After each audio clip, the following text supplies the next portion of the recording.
친구 여러분, 채널에 오신 것을 환영합니다.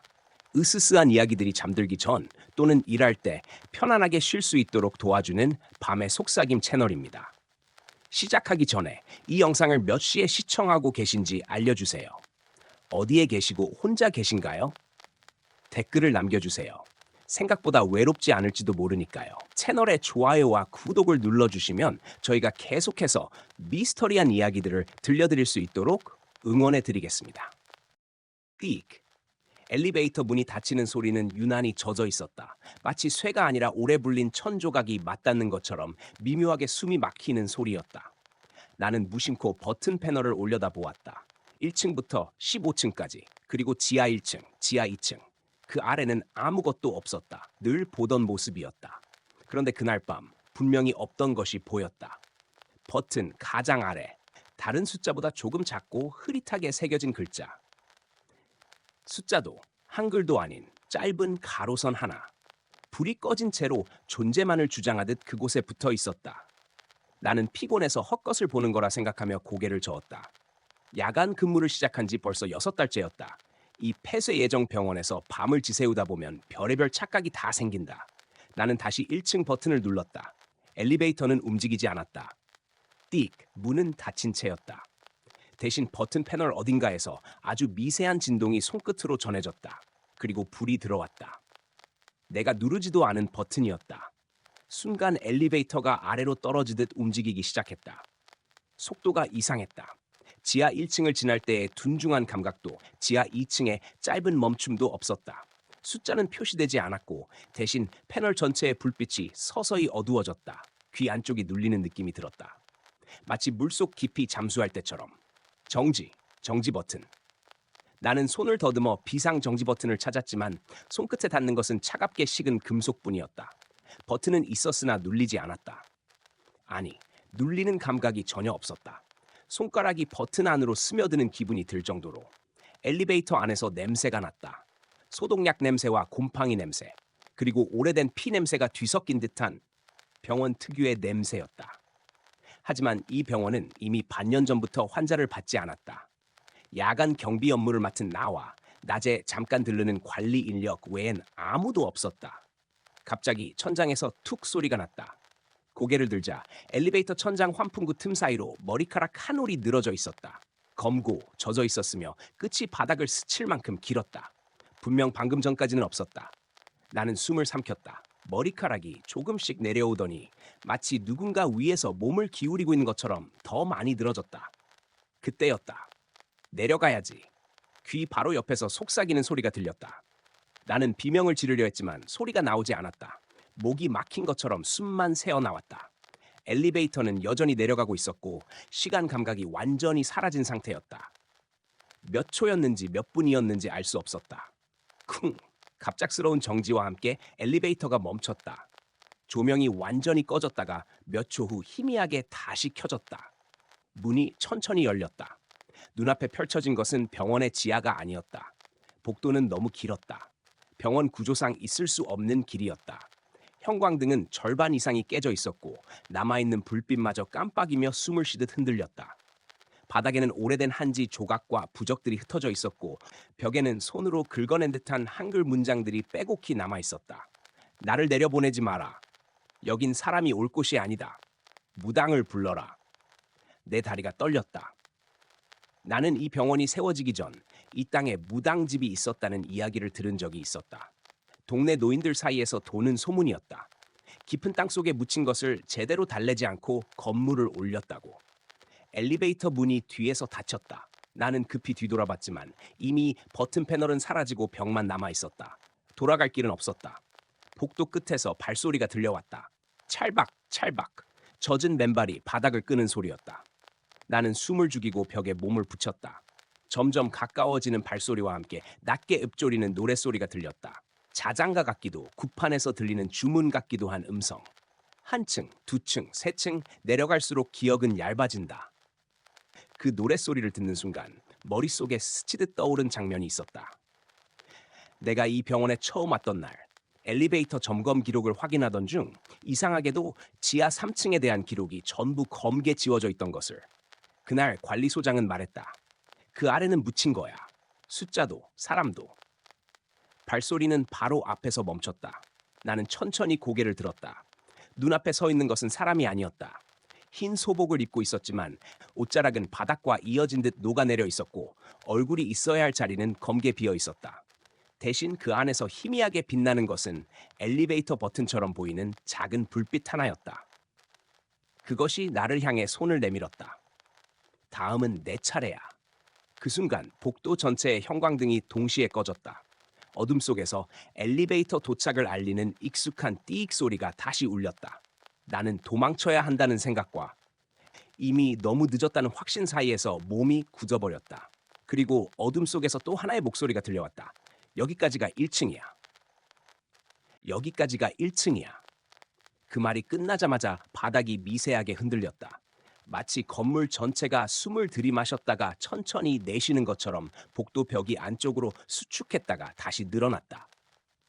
나는 본능적으로 뒤로 물러났지만 발 뒤꿈치가 닿은 것은 단단한 바닥이 아니라 물에 젖은 흙처럼 말랑한 감촉이었다. 내려앉은 바닥 위로 검붉은 물이 스며 나오고 있었다. 핏물이었다. 병원에서 일하며 수없이 봐온 색이었지만 이곳의 피는 달랐다. 오래된 제사그릇 바닥에 고인 피처럼 검게 산화되어 끈적거렸다.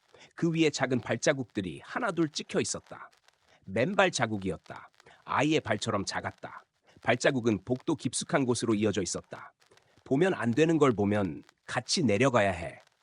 등 뒤에서 낮고 쉰 목소리가 들렸다. 방금 전 나를 향해 손을 내밀던 그것이었다. 나는 고개를 돌리지 않았다. 돌아보는 순간, 시선이 닿는 순간 뭔가 돌이킬 수 없는 일이 벌어질 것 같았다. 대신 나는 기억을 더듬었다. 이 병원에 관한 이야기. 폐쇄 이유. 공식적으로는 재정 문제와 환자 감소였지만 내부 직원들 사이에서는 다른 소문이 돌았다. 지하에서 일어난 사고, 기록에서 삭제된 병동, 밤마다 엘리베이터가 혼자 움직였다는 증언, 그리고 한 노파의 말. 그 병원은 치료하는 곳이 아니었어. 내려보내는 곳이었지. 그 노파는 이 근처에서 무당 노릇을 하다가 쫓겨났다는 여인이었다. 소장은 그녀를 미신쟁이라며 비웃었지만 그날 이후 나는 엘리베이터 거울에 비친 내 얼굴이 미세하게 어긋나 보이기 시작했다. 내가 웃지 않아도 거울 속에 나는 입꼬리를 올리고 있었다. 다음은 몇 층일까? 이번에는 아이의 목소리였다. 바로 발자국의 주인이었을 것이다. 나는 이를 악물고 복도를 따라 걷기 시작했다. 가만히 서 있는 것이 더 위험하다는 걸 직감했다. 발자국이 향하는 곳, 그 끝에는 반드시 무언가가 있을 터였다. 진실이든 끝이든. 복도 끝에는 작은 문이 하나 있었다.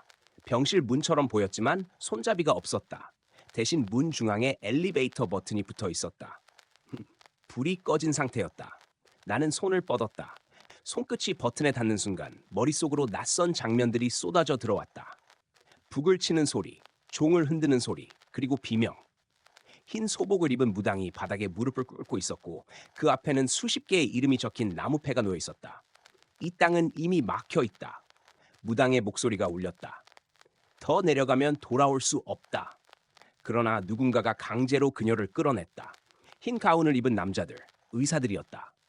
그들은 무당의 말을 듣지 않았다. 대신 엘리베이터를 내려보냈다. 아이들, 환자들, 이름 없는 사람들을 태운 채로. 지하 3층은 존재하지 않습니다. 그들의 말과 달리 엘리베이터는 계속 내려갔다. 환영이 끊기자 문이 삐걱거리며 열렸다. 안쪽은 병실이 아니었다. 재단이었다. 병원 침대 대신 제사상이 놓여 있었고 링거 대신 무당의 방울과 부적이 매달려 있었다. 바닥에는 원형으로 그려진 문양이 있었는데 피로 그린 것이 분명했다. 원 한가운데에는 아이가 앉아 있었다. 고개를 숙인 채 손에는 작은 엘리베이터 모형을 쥐고 있었다. 아이가 천천히 고개를 들었다. 얼굴은 멀쩡했지만 눈동자에는 층수 표시등처럼 숫자가 떠다니고 있었다. 아저씨는 어디까지 내려왔어? 나는 대답하지 못다. 난 여기서 멈췄어. 근데 어른들이 날 자꾸 더 눌러. 아이는 버튼을 누르는 흉내를 냈다. 그 순간 방 전체가 진동했다. 벽에 붙은 부적들이 동시에 타들어가며 재가 되어 떨어졌다. 대신 아저씨가 가면 돼. 아이의 입꼬리가 찢어질 듯 올라갔다. 그때 재단 뒤쪽에서 방울 소리가 울렸다. 낡은 한복을 입은 여자가 서 있었다. 얼굴은 반쯤 가려져 있었지만 눈빛만은 선명했다. 살아있는 사람의 눈이었다. 아직 완전히 내려간 건 아니야. 그녀가 말했다. 지금이면 바꿀 수 있어서. 그녀는 나에게 작은 부적을 내밀었다. 부적에는 층수가 아니라 이름이 적혀 있었다.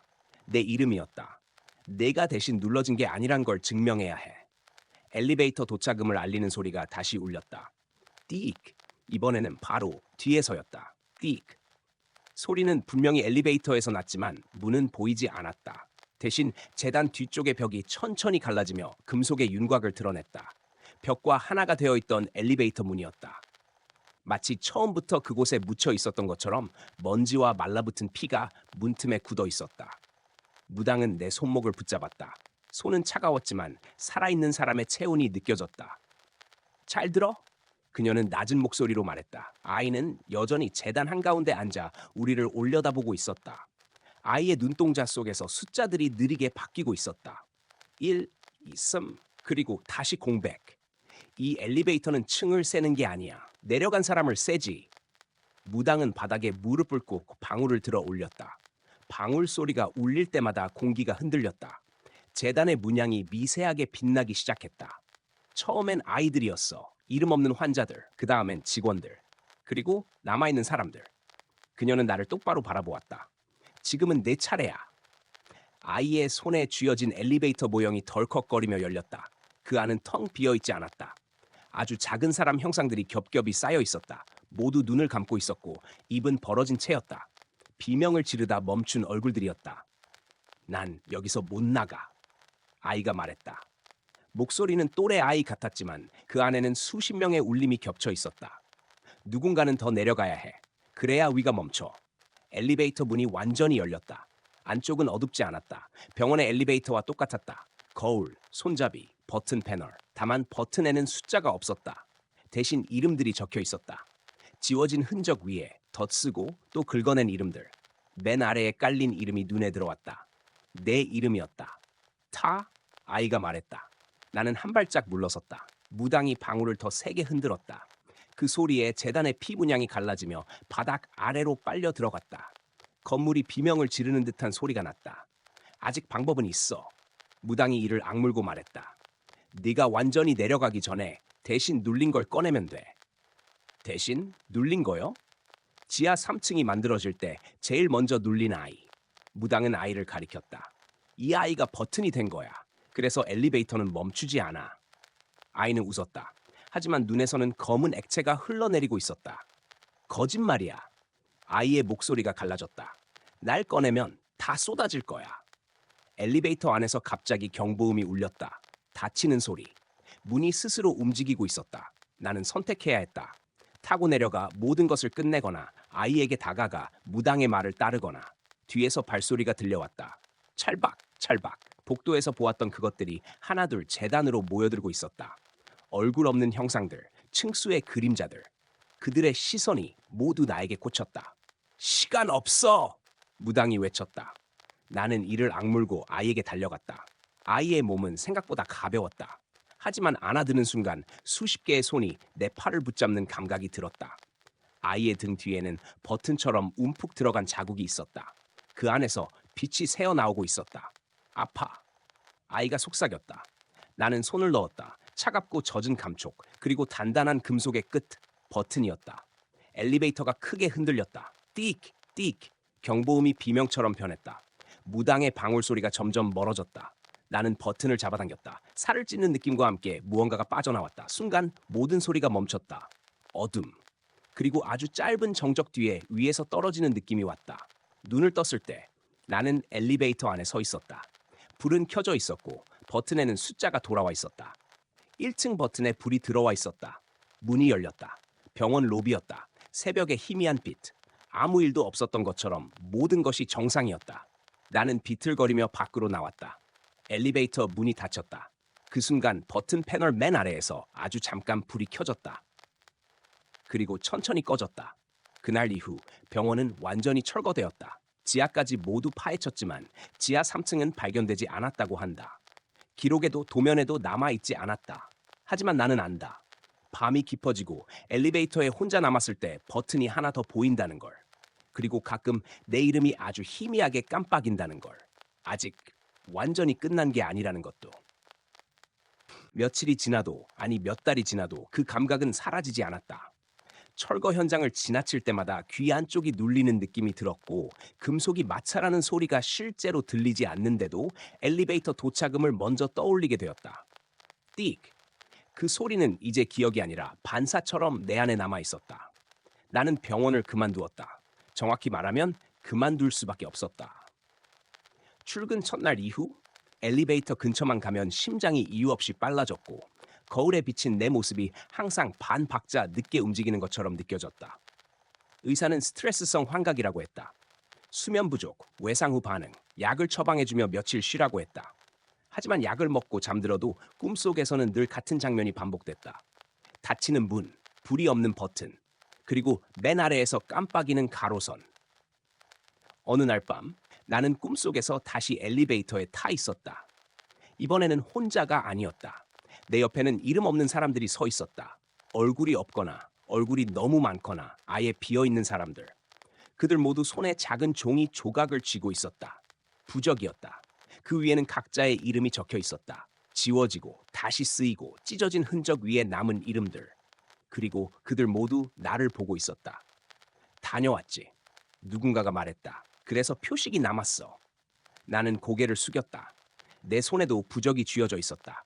글씨는 분명 내 이름이었지만 획이 하나 더 그어져 있었다. 마치 숫자를 고쳐 쓴 것처럼. 엘리베이터는 움직이지 않았다. 대신 버튼 패널이 서서히 변했다. 숫자 대신 이름들이 사라지고 하나의 문장만이 남았다. 내려간 사람은 돌아와도 남아있다. 꿈에서 깨어났을 때 손에는 아무것도 없었다. 하지만 손바닥에는 눌린 자국이 남아있었다. 동그랗고 깊은 자국, 버튼의 형태였다. 그날 이후 나는 이상한 전화를 받기 시작했다. 새벽 2시에서 3시 사이. 항상 같은 시간이었다. 받으면 아무 소리도 들리지 않았다. 숨소리조차 없었다. 다만 아주 미세하게 금속이 맞닿는 소리. 그리고 통화가 끊기기 직전 한 번의 진동. 띡! 발신 번호는 표시되지 않았다. 차단해도 소용없었다. 번호를 바꿔도 전화를 끄고 자도 그 시간만 되면 다시 울렸다. 마치 내가 전화를 받는 쪽이 아니라 이미 연결되어 있는 쪽인 것처럼. 어느 날 전화를 받지 않고 가만히 귀에 대고 있었을 때 처음으로 목소리가 들렸다. 한층 내려왔네. 아이의 목소리였다. 나는 숨을 삼켰다. 목소리는 분명 그 아이였다. 재단에 앉아있던 버튼이 되었던 아이. 괜찮아. 아이가 말했다. 이제 내가 누를 차례야. 전화가 끊겼다. 그날 밤 나는 잠들지 않았다. 불을 켜놓고 거울을 덮고 문에 부적 비슷한 것이라도 붙였다. 무당이 남긴 말이 떠올랐다. 완전히 내려가기 전에는 바꿀 수 있다고. 하지만 그 전이 언제까지인지는 아무도 말해주지 않았다. 새벽 3시. 전등이 깜빡였다. 그 순간 집안의 공기가 병원 엘리베이터 안처럼 변했다. 소독약과 오래된 피 냄새. 귀가 멍해졌다. 현관 쪽에서 금속이 움직이는 소리가 났다. 분명 우리 집에는 엘리베이터가 없었다. 그런데도 현관문 한가운데에 원래 없던 패널이 생겨 있었다. 숫자 없는 버튼들. 그리고 맨 아래 희미하게 빛나는 가로선. 그 아래에는 아주 작은 글씨가 새겨져 있었다. 내 이름. 나는 알았다. 그날 병원에서 빠져나온 건 끝이 아니라 환승이었다는 걸. 지하 3층은 장소가 아니라 상태였고, 한 번 내려간 사람은 어느 건물, 어느 층에서도 다시 불릴 수 있다는 걸. 손이 떨렸다. 버튼에 손을 대지 않아도 패널은 이미 반응하고 있었다. 불이 켜졌다. 눌린 적 없는 버튼이 스스로 눌리고 있었다. 문 너머에서 누군가 기다리고 있었다. 이번엔 몇 층까지일까? 나는 대답하지 않았다. 다만 아주 천천히 현관 쪽으로 한 걸음 다가갔다. 엘리베이터 도착음이 울렸다. 띡! 그리고 나는 알았다. 이 이야기는 아직 지상에 남아있는 누군가에게도 곧 시작될 거라는 걸.